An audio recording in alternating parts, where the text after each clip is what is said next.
Sandwich वाले की सफलता। एक बार की बात है।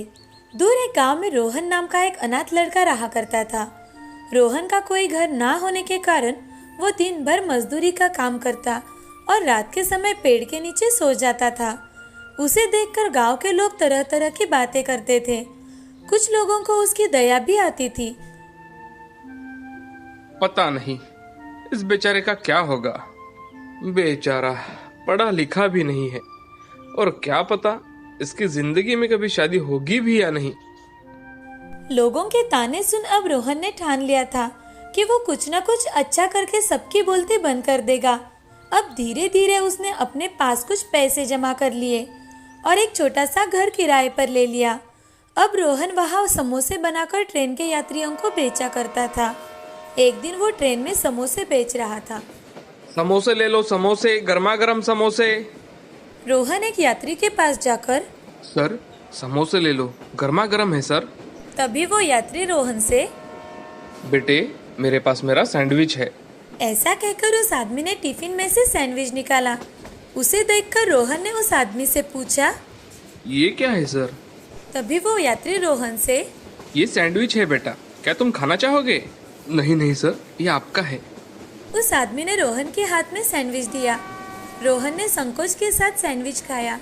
सैंडविच बहुत ही टेस्टी था।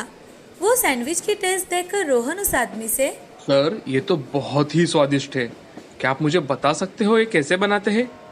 उस आदमी ने रोहन की रिक्वेस्ट को मानकर उसे 2-3 सैंडविच के प्रकार बताए और उसे कैसे बनाते हैं उसकी सारी जानकारी भी बताई। वो आदमी रोहन को 1 घंटे तक विविध प्रकार के सैंडविच के नाम बताता रहा। रोहन भी बड़ा मन लगाकर उसकी सारी बातें सुन रहा था। सब समझकर रोहन ने उसका धन्यवाद किया और वहाँ से चला गया। रोहन अपने गांव में फिर से लौट आया और उसने लोगों से कुछ पैसे उधार में मांगे तो लोगों ने उसे पैसे देने से इनकार कर दिया। फिर रोहन ने अपने पास के कुछ पैसों से बीच बाजार में सैंडविच का एक ठेला लगाया। शुरुआत में गांव के लोग रोहन से, अरे भाई ये क्या है, हम सब तो ऐसा कुछ नहीं खाते।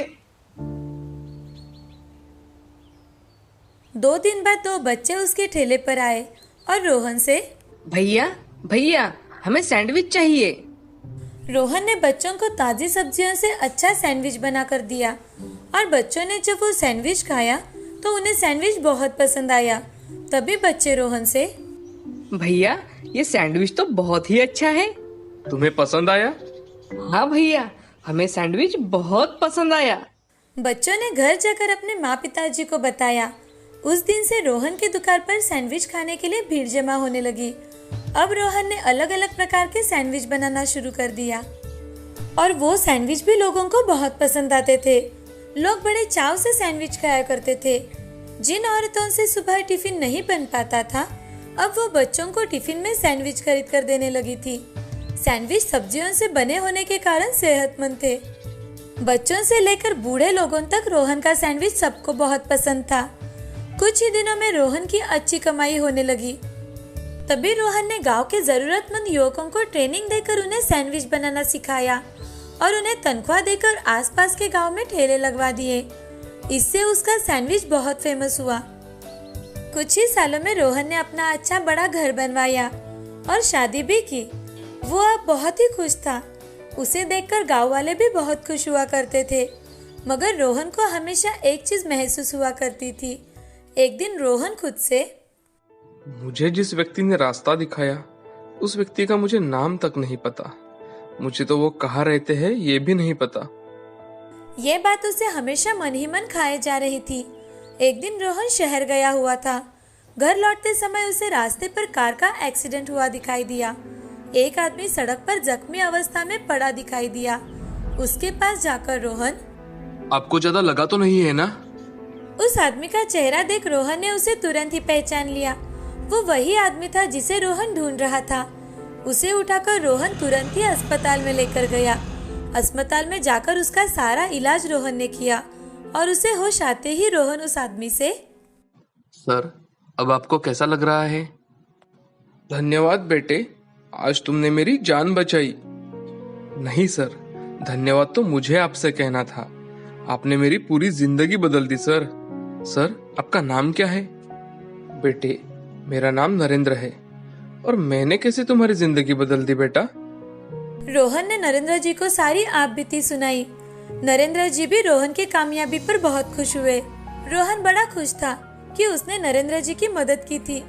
अब नरेंद्र जी भी कभी कभी अपने पूरे परिवार के साथ रोहन के हाथ का सैंडविच खाने के लिए आ जाया करते थे। रोहन को हमेशा मन में जो कमी लगती थी वो अब पूरी हो गई थी। इस कहानी से हमें ये सीख मिलती है कि सहायता सिर्फ वस्तु या पैसों से ही नहीं होती। अगर अपना ज्ञान बांटकर किसी की सहायता की तो वो भी बड़े काम आ जाती है। श्री रामपुर नाम के गांव में मोना नाम की एक बहुत ही सुंदर लड़की थी। वो अपने माता पिता के साथ रहा करती थी। उसके पिताजी रमेश एक बड़े कंपनी में काम किया करते थे और माँ सुशीला घर की भागदौड़ संभाला करती थी। मोना को आइसक्रीम खाना बहुत ही पसंद था, इसीलिए उसके माता पिता हमेशा परेशान रहा करते थे। एक दिन मोना के लिए संजय नाम के लड़के का रिश्ता आता है। लड़का पढ़ा लिखा होने के साथ साथ गुणी और सुशील भी था। संजय अपनी माँ शारदा के साथ मोना को देखने आता है। तभी रमेश जी, आइए आइए, बैठिए। नमस्ते, आइए ना बहन जी। नमस्ते सुशीला जी। आपको यहाँ आने में कोई तकलीफ तो नहीं हुई ना? जी नहीं, हमें आने में कोई तकलीफ नहीं हुई। सुशीला बहन, लड़की को बुलाइए ना। मैं तो लड़की को देखने के लिए कब से बेताब हूँ। जी शारदा जी, अभी बुलाती हूँ। ऐसा कहकर सुशीला मोना को आवाज देती है। मोना, बेटी मोना। जैसे ही मोना बाहर आती है सभी उसकी ओर देखने लगते हैं। मोना दिखने में बहुत खूबसूरत थी। संजय मोना को देखता है तो उसे देखता ही रह जाता है। उसे मोना बहुत पसंद आती है। मोना सबके सामने आकर चाय नाश्ता देती है और उनके सामने बैठ जाती है। उसे देख शारदा, बेटी यहाँ आओ, हमारे पास बैठो। मोना शारदा के पास बैठ जाती है। शारदा मोना से कुछ बातें करती है। तभी घर वाले मोना और संजय को अकेले बात करने के लिए भेज देते हैं। संजय मोना से, जी आपको क्या काम करने में रुचि है? वैसे तो मैं सभी काम करती हूँ, मगर मेरा सबसे फेवरेट काम है ऑफिस का काम। मुझे ऑफिस का काम करना बहुत अच्छा लगता है। और आपको खाने में क्या पसंद है? मुझे खाने में तो आइसक्रीम बहुत पसंद है। मैं सुबह शाम आइसक्रीम खा सकती हूँ। अच्छा, आइसक्रीम आपको इतनी पसंद है? जी। संजय और मोना थोड़ी देर के लिए बातें करते हैं और नीचे आते हैं। तभी सुशीला मोना से, बिटिया तुम्हें लड़का पसंद तो है ना? मोना शर्माकर वहाँ से चली जाती है। तभी शारदा अपने बेटे संजय से, तुम्हें लड़की पसंद है संजय? हाँ माँ। संजय के हाँ कहते ही सुशीला सभी का मुंह मीठा करती है। कुछ ही दिनों बाद संजय और मोना की शादी हो जाती है। शादी के बाद सब सही चल रहा था, मगर मोना की आइसक्रीम खाने की आदत ससुराल में नहीं छूट पाई थी। ये देख शारदा चिंतित रहने लगी। शारदा एक दिन मोना से, अरे बहू, थोड़ा आइसक्रीम कम खाया करो। हमारे घर में दूसरा भी कुछ खाने के लिए बनता है, उसे खाया करो। सासू माँ, आइसक्रीम से ज्यादा अच्छी चीज तो इस दुनिया में है ही नहीं। मैं हर रोज आइसक्रीम खा सकती हूँ। हाँ, वो तो दिखता है, मगर तुम्हें पता भी है इसे खाने से क्या क्या नुकसान होते हैं? सासू माँ, इसके नुकसान के बारे में क्यों सोचती हो आप? ये सोचिए ना, बनाने वाले ने क्या चीज बनाई है जिसे कितना भी खाओ मन ही नहीं भरता। बहू, जब तुम्हें जुकाम, मोटापा या फिर सिर दर्द होगा ना, तब पता चलेगा। जबकि तब देखेंगे सासू माँ। मैं तो इस दुनिया में आइसक्रीम खाने के लिए ही आई हूँ। मैं तो हर रोज आइसक्रीम खाऊंगी। तुमसे तो बात करना ही बेकार है। जाने दो, मैं मेरा काम करती हूँ। शारदा वहाँ से चली जाती है। शारदा बेचारी आए दिन अपने बहू को बहुत समझाती है, मगर मोना उसकी बातों पर ध्यान ही नहीं देती और अपनी सास की बातें टाल देती थी। उस पर किसी भी बात का कोई असर नहीं होता था। वक्त बीतते जाता है। धीरे धीरे मोना के दांतों में दर्द शुरू हो जाता है, मगर मोना उस बात पर ध्यान ही नहीं देती और आइसक्रीम खाती रहती है। धीरे धीरे उसका वजन बहुत बढ़ जाता है। उसका बढ़ता हुआ वजन देख संजय एक दिन मोना से, अरे मोना, जरा खुद की ओर तो देखो, कितनी मोटी लग रही हो तुम। संजय जी, आप और आपकी मम्मी हमेशा मेरे पीछे ही पड़े रहते हैं। मैं इतनी सी मोटी क्या हो गई? आप तो मुझे बहुत बोलने लगे हैं। मैं तो हर रोज आइसक्रीम खाऊंगी। मोना, तुम्हें आइसक्रीम खाना थोड़ा कम कर दो, नहीं तो तुम्हें शुगर और हार्ट की बीमारी हो जाएगी। आप खामखा ही इतना डर रहे हैं। मुझे कुछ नहीं हुआ है। अरे मोना, मैं तो तुम्हारे अच्छे के लिए कह रहा हूँ ना। आप मेरी टेंशन मत लो, मुझे कुछ नहीं हुआ है। ठीक है, चलो मैं ऑफिस जा रहा हूँ। जी। संजय ऑफिस के लिए निकल जाता है। मोना दोपहर के समय आइसक्रीम खाते हुए सीढ़ियों से नीचे उतर रही थी। तभी उसे अचानक से चक्कर आ गए और वो सीढ़ियों से नीचे गिर जाती है। सास मोना को इस हालत में देखकर बहुत डर जाती है। वो जल्दी से संजय को फोन करती है और खुद मोना को उठाकर अस्पताल में लेकर चली जाती है। थोड़ी ही देर में संजय अस्पताल में पहुंच जाता है। डॉक्टर उसकी जांच पड़ताल करके उसके कुछ टेस्ट करते हैं। उस टेस्ट में डॉक्टर को मोना का शुगर लेवल बढ़ा हुआ दिखाई देता है। ये देख डॉक्टर बाहर आते हैं। तभी संजय डॉक्टर से, क्या हुआ डॉक्टर साहब, मेरी पत्नी ठीक तो है ना? जी, उनका शुगर लेवल बहुत बढ़ गया है, इसलिए उनको चक्कर आ रहे हैं। डॉक्टर साहब, मेरी बहू हर रोज आइसक्रीम खाती है और यूँ कहिए ना कि उसे आइसक्रीम के सिवा कुछ भी अच्छा नहीं लगता। शायद इनके आइसक्रीम की आदत ही इनकी शुगर लेवल बढ़ने का कारण है। अगर आप उन्हें सही सलामत चाहते हैं तो आपको उनकी ये आदत छुड़वानी होगी। जी डॉक्टर, मैं उसे कभी भी आइसक्रीम खाने नहीं दूंगा। ऐसा कहकर संजय मोना से मिलने के लिए उसके कमरे में चला जाता है। संजय कमरे में जाते ही मोना से, मोना, तुम्हें अभी भी आइसक्रीम खानी है तो बताओ मुझे, मैं अभी आइसक्रीम लेकर आता हूँ तुम्हारे लिए। कौन सी लाऊं बताओ जरा, वेनिला लाऊं, स्ट्रॉबेरी, बटर स्कॉच? हाँ, आप मुझसे ऐसे क्यों बात कर रहे हो? क्या कहा डॉक्टर ने? तुम्हारी ज्यादा आइसक्रीम खाने की वजह से तुम्हें शुगर की बीमारी हो गई है और अब तुम आइसक्रीम तो क्या मीठा तक नहीं खा सकती। क्या? संजय की बात सुनकर मोना जोर जोर से रोने लगती है। उसका रोना देख संजय मोना से, मोना, अब रोने से कोई फायदा नहीं है। हमने तुम्हें कितना समझाया मगर तुमने हमारी एक ना सुनी। मैं इस बात को लेकर नहीं रो रही। तो फिर तुम रो क्यों रही हो? मैं आइसक्रीम नहीं खा सकूंगी इसलिए रो रही हूँ। हे भगवान, क्या करूँ मैं तुम्हारा? ऐसा कहकर संजय मोना के साथ घर चला जाता है। ऐसे ही समय बीतता जाता है। मोना आइसक्रीम खाने की आदत छोड़ने की बहुत कोशिश करती है। उसके साथ ही वो प्राणायाम और डेली एक्सरसाइज भी करने लगती है। उससे उसका शुगर लेवल कम होने में मदद होती है। साथ ही साथ मोना का मोटापा कम हो रहा है, ये देख घर वाले बहुत खुश हो जाते हैं। ऐसे ही एक दिन उसे पता चलता है कि वो संजय के बच्चे की माँ बनने वाली है। वो संजय से, संजय जी, मुझे आपको एक बात बतानी है। हाँ कहो मोना, क्या बात है? संजय जी, आप पापा बनने वाले हो और मैं माँ बनने वाली हूँ। मोना, मैं आज बहुत खुश हूँ। मैं तो आज ऑफिस में मिठाई बांटूंगा। माँ, माँ। संजय ये खुशखबरी अपनी माँ को सुनाता है। उनके घर में जैसे खुशहाली छा जाती है। ऐसे ही 7 महीने बीत जाते हैं। एक दिन संजय मोना के साथ एक शादी में चला जाता है। वहाँ से लौटते समय उनके कार का बहुत ही बड़ा एक्सीडेंट हो जाता है। उन दोनों को तुरंत ही अस्पताल में भर्ती करवाया जाता है, जहाँ संजय को जल्दी होश आ जाता है, मगर मोना को होश ही नहीं आता। उसकी शुगर की बीमारी की वजह से उसकी कंडीशन क्रिटिकल बन जाती है। तभी संजय डॉक्टर से, डॉक्टर, मोना की तबीयत कैसी है अभी? उनकी तबीयत तो थोड़ी क्रिटिकल ही है। वो प्रेग्नेंट होने के कारण उसकी तबीयत ज्यादा खराब हो गई है और शुगर की वजह से उनकी ब्लीडिंग थमने का नाम ही नहीं ले रही। डॉक्टर साहब, आप कुछ कीजिए, मेरी बीवी और मेरे बच्चे को बचा लीजिए। संजय जी, हम हमारी पूरी कोशिश कर रहे हैं। लगता है हमें उनकी प्रीमैच्योर डिलीवरी करनी होगी। आपका साइन लगेगा हमें। जी डॉक्टर साहब, अभी करता हूँ। ऐसा कहकर डॉक्टर उनके सामने पेपर रख देते हैं और संजय जल्दी से उन पेपर्स पर साइन कर देता है और डॉक्टर मोना की प्री मैच्योर डिलीवरी कर देते हैं। तभी मोना की सास शारदा अस्पताल में आ जाती है। पूरे 2 घंटे के बाद डॉक्टर ऑपरेशन थिएटर से बाहर आते हैं और संजय से, मुबारक हो संजय जी, आपको बेटी हुई है। माँ और बच्ची दोनों सही सलामत है। बच्ची अभी कम महीने की होने के कारण हमने उसे अंडर ऑब्जर्वेशन में रखा है। धन्यवाद डॉक्टर साहब, मैं आपका शुक्रिया कैसे अदा करूं समझ में नहीं आ रहा। अब आप भी थोड़ा आराम कर लीजिए। डॉक्टर वहाँ से चले जाते हैं। तभी संजय और शारदा मोना के पास चले जाते हैं। दोनों को देख मोना बहुत खुश हो जाती है। तभी शारदा मोना से, बहू तुम माँ बन गई हो और मैं दादी बन गई हूँ। मोना की आंखों में आंसू आ जाते हैं। ये देख शारदा मोना से, आज के बाद बिल्कुल नहीं रोना, समझी?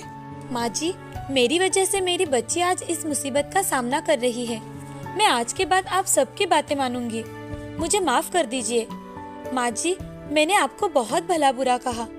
अरे बहू, छोटी छोटी बातें तो वही भूल जानी अच्छी होती है। मैं तो कब की भूल गई।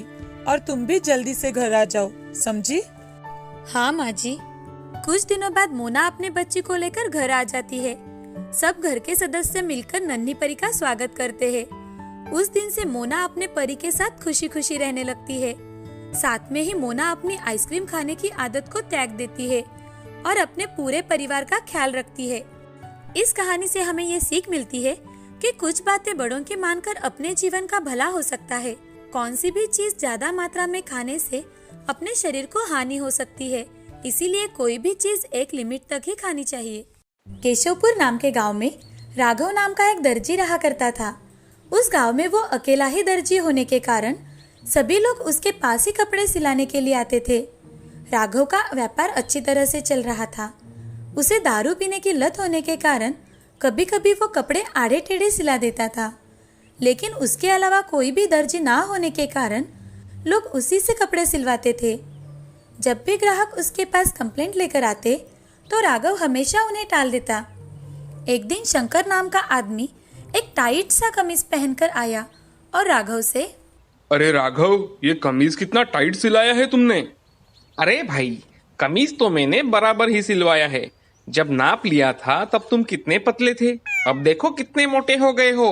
अब मैं इसका क्या करूं? मेरा टाइम वेस्ट मत करो, जाओ यहाँ से। शंकर वहां से चला जाता है।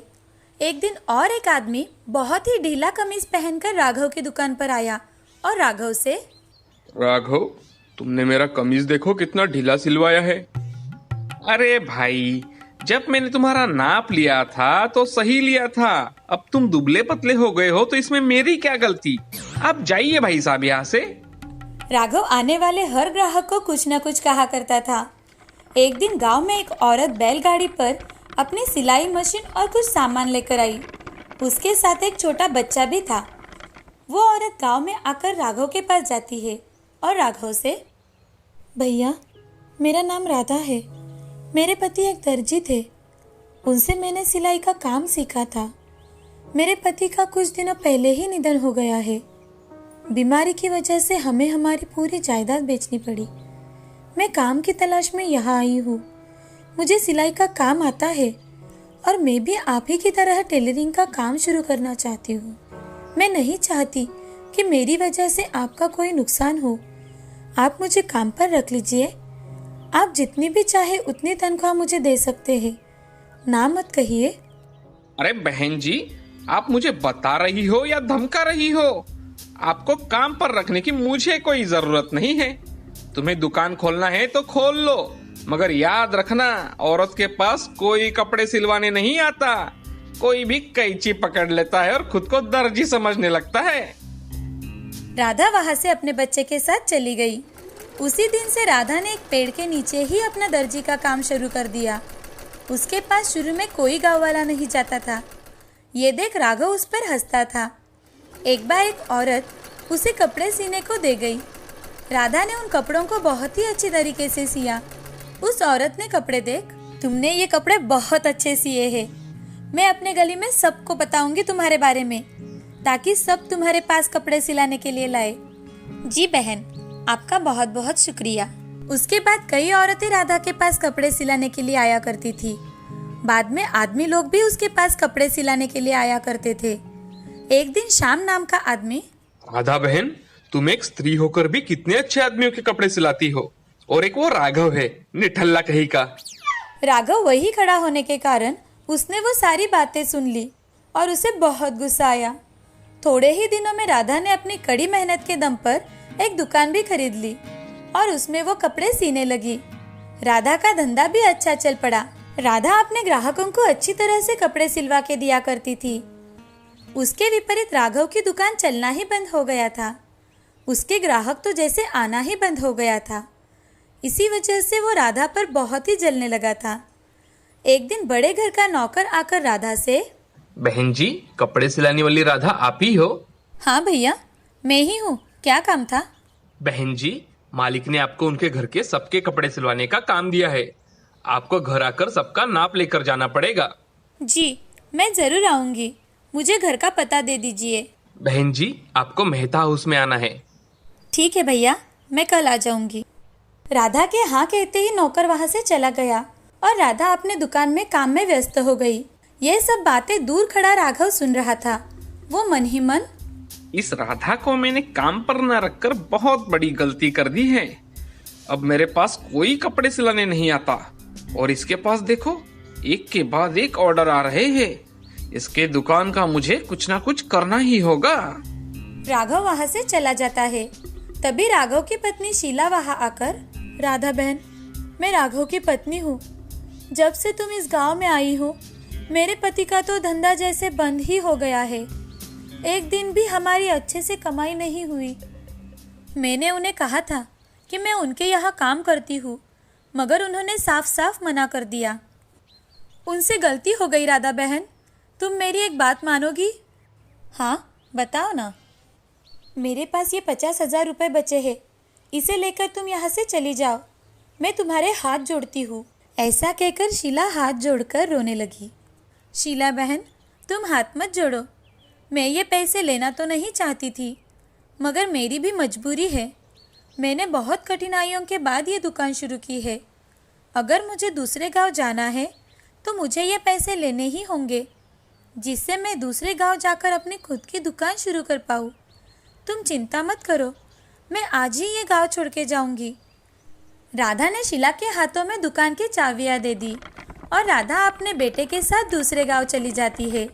शीला और राधा के बीच की बात राघव को पता ना होने के कारण राघव रात के समय शराब के नशे में धुत राधा की दुकान के पास चला आता है। उसके हाथ में रॉकेल की कैन होती है। वो नशे की हालत में सारी दुकान पर रॉकेल छिड़ककर आग लगा देता है और मजे से देखने लगता है। दुकान धू धू करके जलने लगा था। ये देख गांव वाले और शीला भी वहां पहुंच जाते हैं। आग की लपटें इतनी बढ़ चुकी थी कि पूरा दुकान तहस नहस हो गया था। हाय, लुट गई, बर्बाद हो गई। अरे मैंने बचाए हुए 50,000 रुपए से ये दुकान खरीद लिया था और आपने ही इसे जला डाला। अब हम क्या करेंगे? शीला की सारी बातें सुनकर राघव दंग रह गया। जब उसे सारी बातें पता चली तो उसने अपना माथा पीट लिया। वहाँ खड़े सभी लोगों के समझ में आ गया था कि सारी करी धरी राघव की ही है। फिर लोगों ने राघव को पकड़कर खूब पीटा। इधर राधा दूसरे गांव जाकर कपड़े सिलाकर अपना जीवन अच्छी तरह से बिताने लगी थी। राधा ने एक नई उम्मीद के साथ अपना नया व्यवसाय शुरू किया और लालच के कारण राघव को अपनी दुकान गंवानी पड़ी। इस कहानी से हमें यह सीख मिलती है कि ईर्ष्या और लोभ करने के कारण हम हमेशा अपना ही नुकसान कर देते हैं। इसीलिए जिंदगी में कभी भी लालच नहीं करना चाहिए।